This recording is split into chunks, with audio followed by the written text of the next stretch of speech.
Alrighty. Ernest Wong, my buddy. I'm going to add to your video, your most recent videos. So, for many of you, this will be the Wong way, but the right way.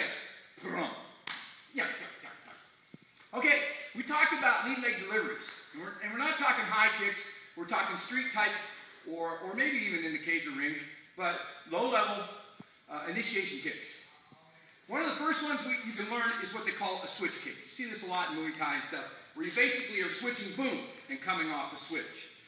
The switch can draw him to a reaction, and then you can determine where you want to go. So you can go switch, bang, or you can go to the groin or whatever. But the switch kick is a great way to generate extra power, okay? Because we all know that a lot of the times that step-up lead leg kick doesn't get a lot of that power like you do when you go rear leg. Well, this kind of gets it in between. When you throw the switch, you've created torque in your hip, and now you can really come through with that switch kick. Some guys like it, some guys don't. Telegraphs, it can be a difficult thing. You can actually switch kick back and then take advantage of the reaching kick. So there's lots of different ways to throw that kick. That's just one of them.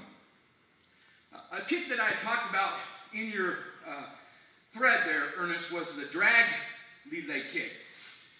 Point fighters do this a lot. And instead of doing the step up, which we'll talk about in a second, this is a kick where you just let this rear leg drag. You literally let it drag, follow. So you can kick to the leg, or you can kick to the groin, and that rear foot's just basically dragging along because they're connected. You can go to the body. You can even go to the head with this if you want. But all you're really doing is pushing with that rear foot, holding with the lead foot, and letting that rear foot drag. You don't want to drive up, because if you drive up, you telegraph, plus you lose your foundation. If he's a real good counter fighter and he sees that kick coming, he might go bam and decide to hit you. So you want to have that foot down. Just let it drag. You can hear it drag. And that's called the drag kick. One of them that you covered in there, Ernest, was the combination kick and move at the same time. Bink. And you could bink. Use that for there. Bink.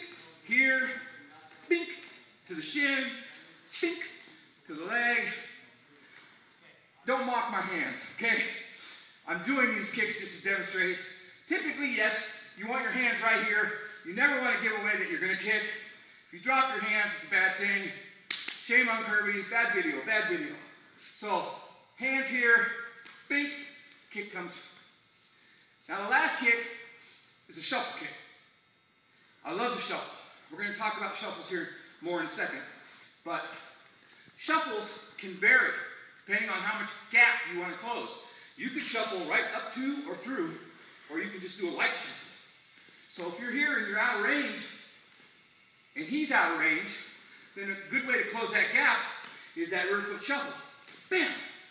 From here, bang! Groin, bang! Knee, bang! Body. Saw that coming, huh? So the shuffle kick works really well. And like I said, you can use shuffles for lots of different things. Those are some good deliveries for lead leg kicking attacks. Let's talk about shuffles for a second. I'm getting over my cold. On that shuffle step, I love things like, he's got his hands out here.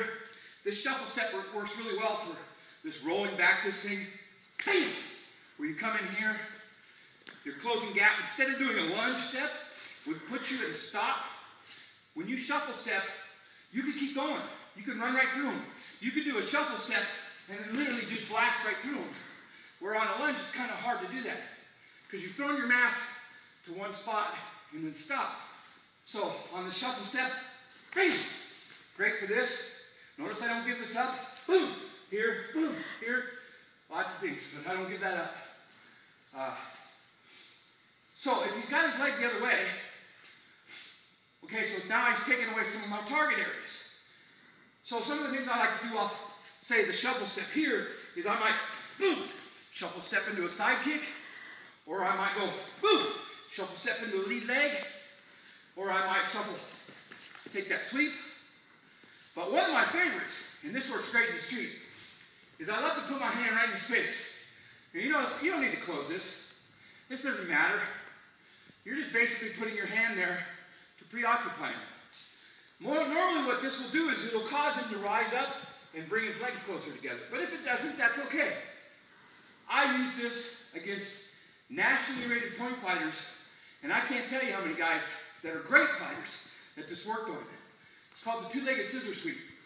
So from here, when I come in on my shuffle, whoop, the hand just opens and grabs, and I take both legs.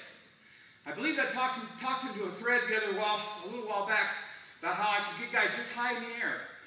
I'm trying to get my hands on some videos of some old point fights where I did this all the time. Sometimes I'd fight guys that were so quick, they could hit me before I could hit them. So I was like, all right, you got that point. And then the next thing I would do is I'd step in and bam!